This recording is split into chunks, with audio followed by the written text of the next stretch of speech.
안녕하세요, 동크입니다. 온라인 사업이나 자영업을 하시는 사업자 등록증을 내신 분들이라면 반드시 이제 세금 신고를 해야겠죠. 근데 이 세금이 너무 어려워요. 오늘은 우리 세금을 정말 쉽게 설명해 주실 전문가분을 모셨습니다. 소개 좀 해주시겠어요? 네, 안녕하십니까. 세인세무에게 이도율 차장입니다. 우리 동크라테스님 모든 사업장과 온라인 셀러 사업장을 담당하고 있는데요. 오늘 다양한 절세 정보 준비했으니까요. 답답한 세무 이제 털어버리시고 편안한 세무에 이르시기를 바라겠습니다. 실제로 저희 매출 높으신 수강생분들도 차장님이 관리해 주시는 거죠? 네, 맞습니다. 그리고 처음에는 그렇게 높으시지 않으셨는데 이제 높아지신 분들이 되게 많죠. 그래서 제가 우리 동크라테스의 컨설팅 능력을 확실히 체감하는 편입니다.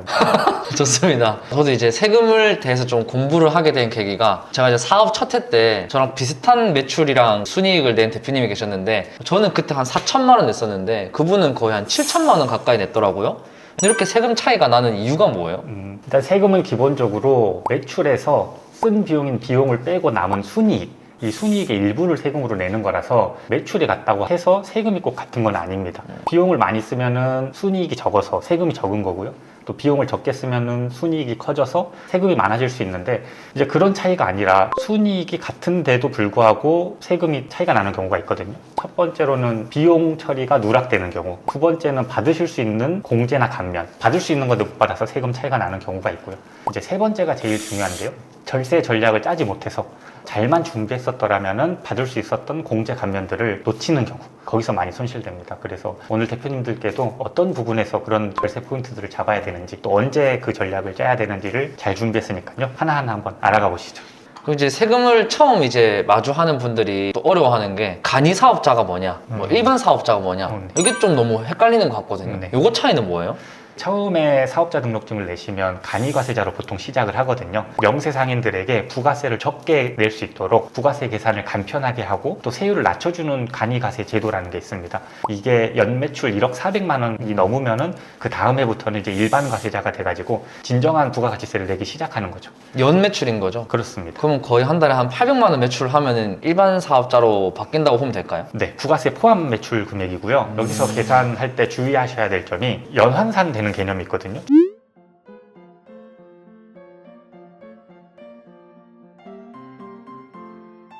예를 들어서 12월에 개업을 하셨는데 12월 첫 해 바로 매출이 1,000만 원이 넘었다.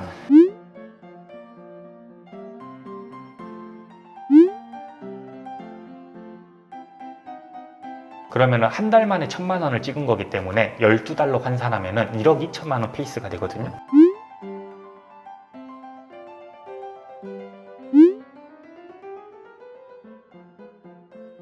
그러면은 간이과세자에서 일반과세자로 전환되는 기준인 1억 400만 원을 넘었다고 보고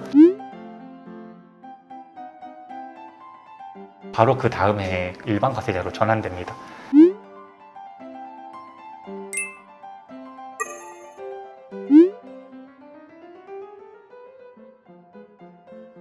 매출을 조금 조절을 하면 네네. 세금 혜택을 좀 많이 볼 수가 있겠네요. 네, 맞습니다. 여전히 간이과세자이기 때문에 부가세를 안 내시죠.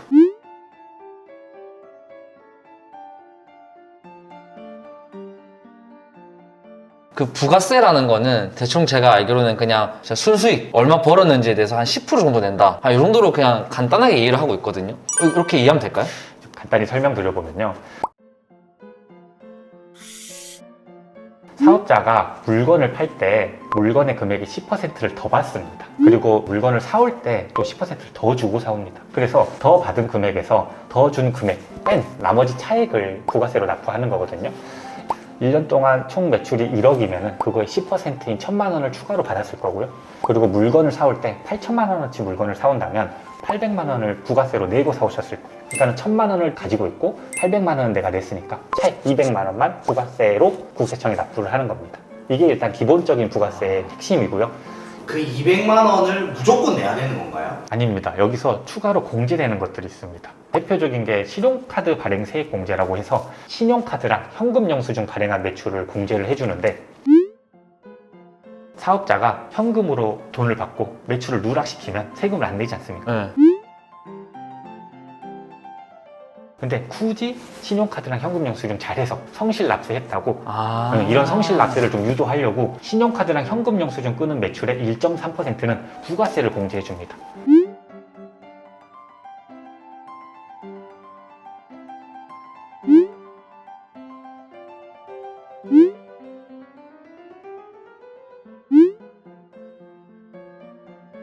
문제는 이 1.3% 공제가 1,000만 원까지 가능하거든요.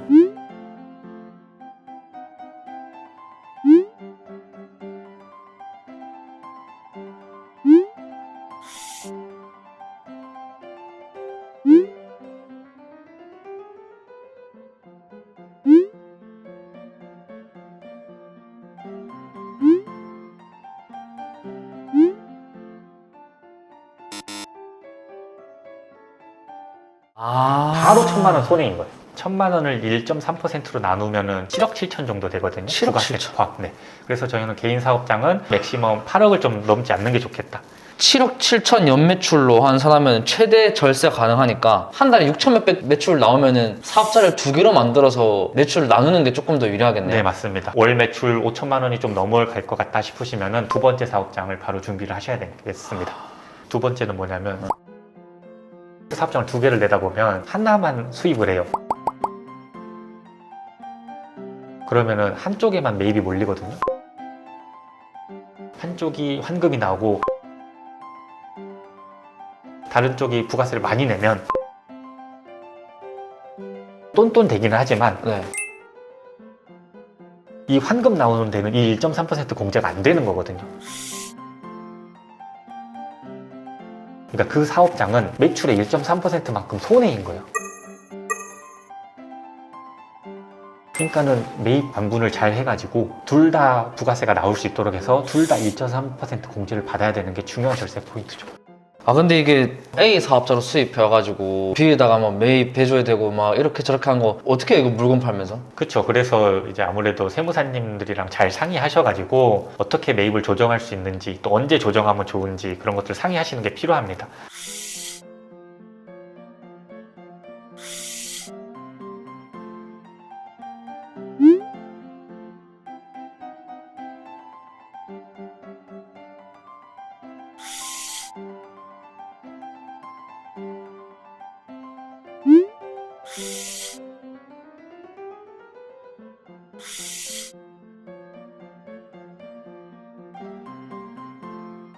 부가세, 종합소득세, 아, 네. 법인세 막 이런 것들도 있잖아요. 네. 일반 작은 중소형 셀러들은 그럼 세금을 언제 뭘 내야 되는 거예요? 아, 네. 전체적인 일련의 세금 흐름을 좀 말씀드리겠습니다. 간이가세자인 경우에는 1월에 전년도에 대한 매출 매입을 최초로 신고하는 부가세 간이가세자 신고를 1월에 하고요. 그리고 5월에 종합소득세를 신고를 합니다. 네. 그리고 일반 가세자 같은 경우에는 부가세 신고를 두 번 해요. 1월에 신고하고 5월에 종합소득세 신고하고 7월에 부가세 신고하고 그리고 매출이 어느 정도 규모가 있으면은 신고와 신고 기간 사이 중간에 미리 세금을 내라고 고지서를 날려보내는 게 있거든요. 예정 고지 중간 미납이라 그러는데 미리 좀 내라. 6개월마다 받으면 나라 돈이 너무 쏠리잖아요. 그러니까 네. 좀 골고루 내라라는 측면에서 1월에 예를 들어 200만 원을 냈어요. 그러면은 4월에 그거의 절반인 100만 원을 좀 미리 내라. 아, 그러면은 7월에 신고할 때 만약 내야 되는 금액이 500만 원이다. 그러면은 100만 원 미리 냈으니까 400만 원만 내게끔 이렇게 진행되고 있습니다.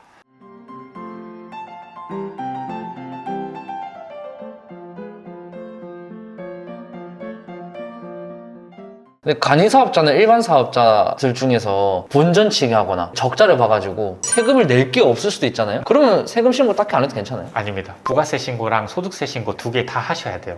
매출보다 비용이 쓴 돈이 더 많아가지고 결손이 난 경우에도 세금 신고를 하셔야 되는데요. 그 이유는 결손은 그 다음 해에 그대로 넘어가서 새로운 비용이 됩니다. 근데 이렇게 되려면은 올해 1,000만 원 손실 났다는 사실을 신고를 잘 하셔야 되죠.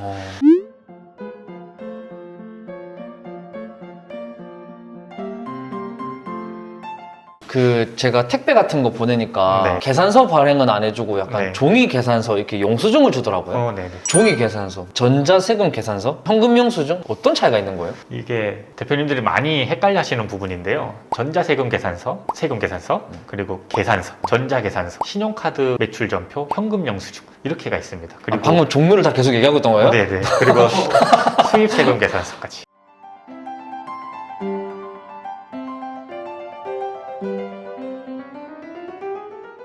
그러면 저희 셀러들이 꼭 기억해야 되는 영수증은 뭐예요? 대표적인 게 수입세금 계산서입니다. 수입 대행지에 물건 값을 송금을 하고 그리고 중국으로부터 통관을 받아서 넘어오잖아요. 그러면은 통관할 때 부가세랑 관세를 같이 내는데 그러면 세관장이 끊어주는 게 수입 세금 계산서거든요. 그 수입 세금 계산서는 물건값, 운송료, 보험료, 관세와 부가세가 모두 포함된 정보입니다. 그래서 이게 있어야지 비용 처리를 받는 거거든요. 중국으로부터 넘어오는 물건값은 수입 세금 계산서가 적격 증빙이다. 이렇게 생각을 하시면 되겠습니다. 제가 강의를 하다 보면 저희 수강생분들이 청년 창업감면 제도, 중소기업 창업감면 제도 이런 걸 되게 많이 물어보시거든요. 네네. 창업감면 제도는 현행 세법에서 가장 파워풀한 제도죠. 창업을 하면은 소득세를 5년간 감면해 주겠다는 건데요. 이게 적게는 50%에서 많게는 100%까지 전액 세금을 감면해 주는 아주 핵심적인 감면 제도입니다. 근데 이게 나이 요건이랑 지역 요건이 있어요. 나이 요건은 청년 기준으로 해서 개업일이 만 34세 이하일 때 하면은 50% 감면해주고요. 지역은 수도권 과밀 억제 권역 외라 그래가지고 대표적으로는 송도, 용인, 파주 이런 곳에 개업하면은 50% 감면해줍니다.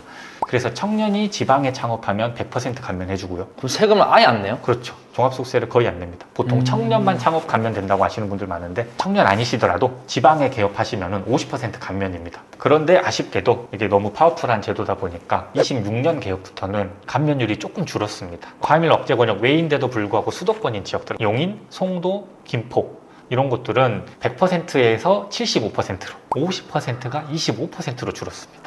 아직까지 이렇게 지방에 살면서 청년인분들은 100% 감면이 맞는 거네요? 그렇습니다. 26년에도 지방 청년은 100%. 진짜 세금을 100억이든 200억이든 다 까주는 거예요? 아닙니다. 이게 25년부터 한도가 생겨버려가지고 최대 감면액이 5억입니다. 만약에 제가 33세예요. 네. 그럼 창업을 했어요. 네. 그럼 1년밖에 못 받는 거예요? 아닙니다. 개업일에 만 34세 이하면 앞으로 5년간 감면해주겠다.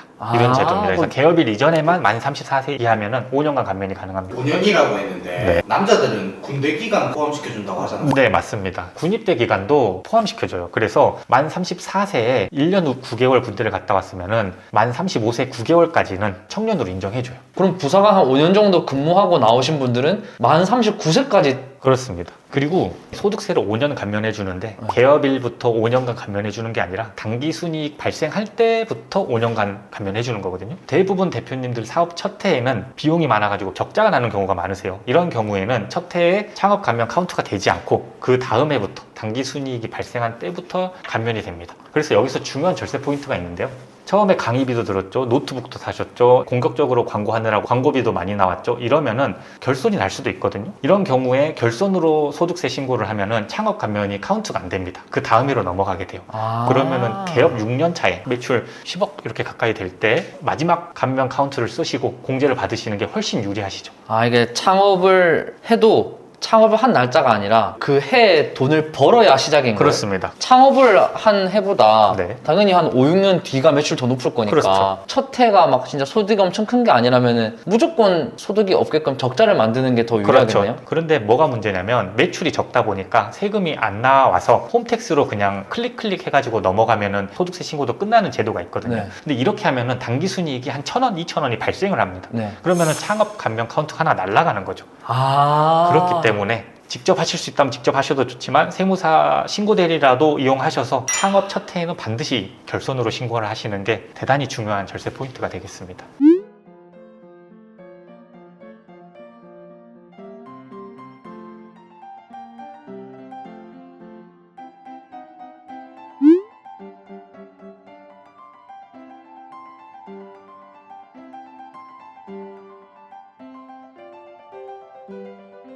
이 영상을 보시는 분들 중에서 사업을 시작한 지 얼마 안 된 분들이 좀 많이 계실 거란 말이에요. 그분들한테 꼭 좀 알아야 될 만한 정보들이 있을까요? 네, 가장 단순하면서도 정말 필요한 세 가지가 있는데요. 카드 등록, 그리고 계좌 등록, 카톡 톡서랍 가입 이 세 가지입니다. 카드 등록 같은 경우에는 신용카드, 체크카드, 사업용 모든 카드를 등록해 놓으시는 게 좋습니다. 그걸 등록을 해 놓으시면 세무사한테 사용 내역이 쫙 뜨거든요. 일단 그 사용 내역이 떠야 이걸 가지고 대표님이랑 같이 논의하면서 어떤 건 사업용으로 썼는지 어떤 건 가사용으로 썼는지 분별을 할 수 있기 때문에 등록을 하라고 하는 건데요. 만약 이게 누락이 됐다. 그럼 제가 대표님 카드를 썼는지 안 썼는지를 모르기 때문에 대표님이 따로 챙기시지 않는 이상은 카드 쓴 금액들은 전부 날라가 버리죠. 사업자 신용카드만 되는 줄 알았는데 체크카드도 돼요? 네, 체크카드도 되고 사업용 카드 말고 개인용 일반 카드도 다 가능합니다. 그러면 제 네. 카드 내역을 세무사님들이 다 보시는 거예요? 네, 그렇습니다. 좀 부끄러운데 갑자기. 그 정도로 저희가 자세히 보진 않고요. 네, 그리고 계좌 등록은 홈택스에 등록을 하시는 건데 사업용 계좌를 굳이 발급받아야 되냐 이렇게 질문들 네, 많이 맞아요. 받으시는데 아무 계좌건 홈택스에 등록하면 그게 사업용 계좌입니다. 아, 굳이 은행에 가셔서 사업용 계좌를 발급받으실 필요는 없으신데 대신 사업용 계좌를 등록 안 했을 경우에 불이익이 엄청 큽니다. 매출이 일정 금액 이상이신 분들은 기장이 의무거든요. 네.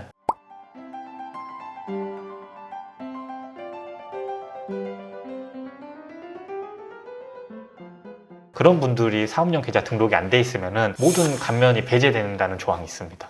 그래서 창업 감면도 안 되고요. 모든 절세되는 혜택들이 다 배제돼요. 아, 그래서 무조건 해야겠네요. 네, 그래서 사업 초기에 무조건 하시는 게 중요합니다. 특설합은 왜 해야 돼요?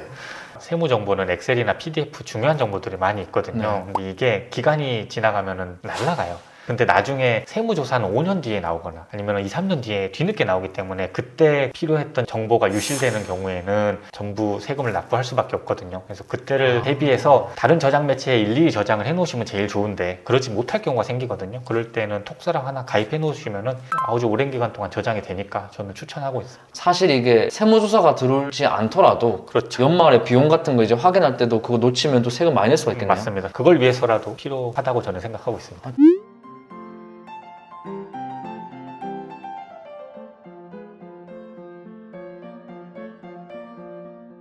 온라인 사업 하시는 분들 중에서 사무실을 내고 하는 분들이 많이 없거든요. 네. 그래서 그 비상주 사무실이라 가지고 네. 거기서 공간만 조그맣게 빌려주고 사업자를 낼 수 있게끔 해주는 그런 게 있거든요. 네네.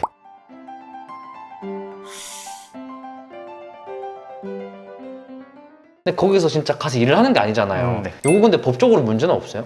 법적으로 문제 없습니다. 네. 우리 셀러 사업장 특성상 사업자 등록이 좀 여러 개가 필요한 네. 경우에 공유 오피스를 이용할 수밖에 없는데요. 근데 이게 청년 창업이랑 붙었을 때 좀 문제가 되거든요. 집이 서울인데 공유 오피스는 지방에다가 사업장을 내가지고 지방에서 마치 창업한 것처럼 해서 창업 가면을 받는 게 이제 문제되는 겁니다.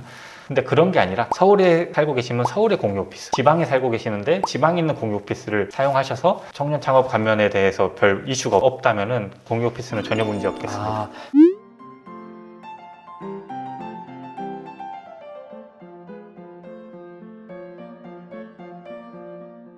일반적으로 저희 같은 셀러들이나 사업자들이 좀 누락하는 것들이 많을 것 같은데 좀 대표적으로 좀 어떤 게 있어요? 네. 가장 많이 누락하는 거는 임대료 종이세금 계산서입니다. 음. 종이세금 계산서 받을 일이 거의 없는데 임대료 같은 경우에는 종이세금 계산서를 발행할 수가 있는데 이거를 이제 보통 6개월치를 한 번에 주세요. 네. 그러면은 그거를 대표님들이 모아두셨다가 부가세 신고할 때 저희한테 주셔야 되는데 깜빡하고 안 주신다든지 혹은 임대인께서 세금 계산서 발행을 깜빡하고 안 해버리신다든지 이러면 이제 부가세만큼이 누락이 돼버리거든요. 이게 좀 크고요. 우리 셀러 사업 특성으로는 최근에 좀 이슈가 되는 건데 해외 구매 대행 해주시는 분들이 옛날에는 송금만 받았었는데 요즘은 카드 결제도 받아주거든요. 그러면은 중국 물건을 카드로 결제를 하면은 카드 매출 전표가 먼저 영수증이 받아지죠. 그리고 그 중국에서 물건이 수입해서 통관해서 들어오면은 수입 세금 계산서가 받아져요. 그럼 이게 두 개가 중복이 되거든요. 그러네요. 그러면은 하나는 제외를 해야 되는데 세금 계산서가 보통 우위에 있다 보니까 카드 전표를 전부 삭제시켜요. 근데 뭐가 문제냐면 이 카드 내용에는 그 구매 대행지의 수수료도 포함되어 있거든요.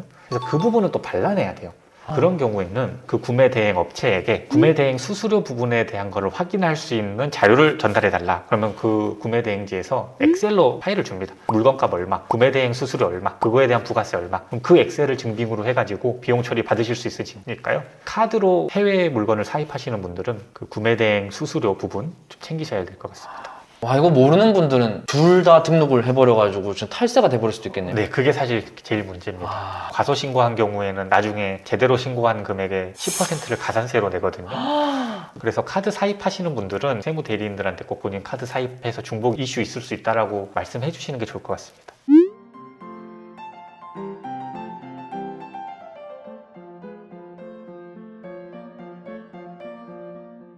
일반 사업자나 개인 사업자는 네. 그런 날에만 이제 신고를 맡기는 게 좋은가요? 아니면은 그 기장이라는 것도 있잖아요. 네. 이 차이를 모르겠어요. 이제 신고 대리, 기장 대리가 있는데 신고 대리라 하면 말 그대로 신고 시즌에만 가서 해당 정보를 가지고 신고를 맡기는 거고요. 이제 기장 대리는 매달 수수료를 내면서 관계를 유지하는 거라고 보시면 될 것 같아요.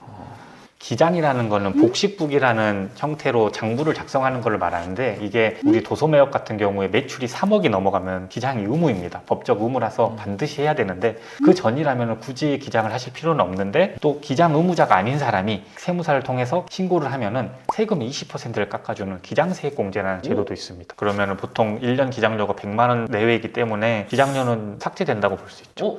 그리고 세무사랑 계속 컨택해서 또 절세할 수 있는 부분, 아까 말씀드렸던 포인트들 다 짚어갈 수 있고요. 제 생각에는 이게 대표님들이 세법을 공부하시는 게 좀 필요하시거든요. 그래서 500, 600 매출이실 때 직접 해오시면서 어려운 부분만 세무사랑 좀 상담 통해서 해소해 나가시면서 하시고 월 매출 2천이 가까워질 때쯤 하시는 걸 저희는 추천드립니다.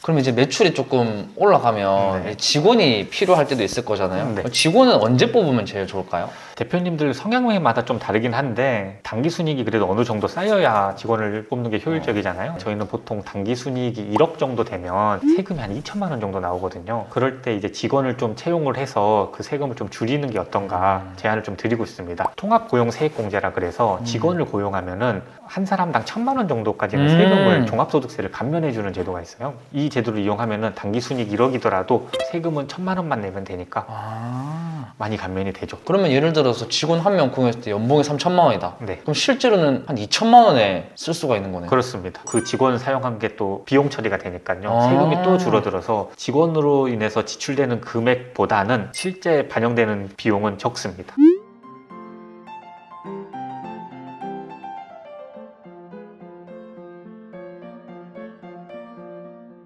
이 영상을 보시는 분들은 아마 대부분이 간이 사업자나 네. 일반 사업자 분들이실 거거든요. 네. 이분들을 위해서 한번 싹 다 정리해서 말씀해 주시면 좋을 것 같습니다. 네. 총 정리를 좀 해보자면요. 처음에는 셀러 사업자분들은 간이가세자로 사업자 등록을 내시는 게 매우 유리하겠고요. 홈택스에 사용하시는 모든 카드 등록해 놓으시고 사업용 계좌도 일반 계좌도 가능하니까는 미리 등록해 놓으시고 첫 해에는 창업 감면 적용받으시는 분들은 소득세 신고할 때 결손으로 신고해서 감면 카운트 안 되게끔 하는 게 좀 중요할 것 같고요. 부가세도 결손이더라도 반드시 신고는 하셔야 되겠고요. 연 매출이 1억 400만 원이 넘으면은 그 다음 7월부터 일반 과세자로 전환되는데 그때부터 세무사 신고 대리를 이용하시는 게 다양한 절세 전략을 미리 준비하는 데 도움이 되니까요. 그 타이밍 정도가 적절할 거라고 생각이 됩니다. 연 매출 3억이 넘으면 그 다음에 1월 1일부터는 복식부기금으로 기장 의무입니다. 3억 넘으셨는데 아직 기장 진행 안 하신 분들은 어차피 1월 요금까지 해서 다시 소급 기장을 해야 되니까요. 1월부터 세무사한테 기장 대리를 맡기시는 게 좋겠습니다. 그리고 한 사업장에 연매출 10억 도과하시면은 1.4% 공제 그 다음 해부터 해당 안 돼서 1,000만 원 바로 손해이기 때문에 개인 사업장은 연매출 7억 7천 정도에서 끊으시는 게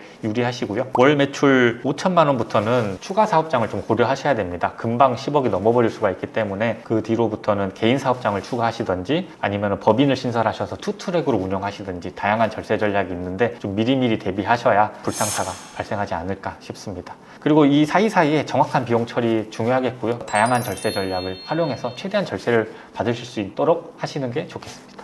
저는 사실 세무보다는 이제 물건 파는 쪽에 집중하는 걸 좋아해서 이쪽 부분은 완전하게 편하게 맡기고 있기 때문에 사업을 하시는 분들이라면 자기가 잘하는 일 하고 못하는 것들은 전문가를 맡기는 게 좀 중요하지 않나 라고 생각을 합니다. 덕분에 저도 오늘 많이 배운 것 같고 이렇게 또 오는 게 쉽지 않을 텐데 와주셔서 감사합니다. 네.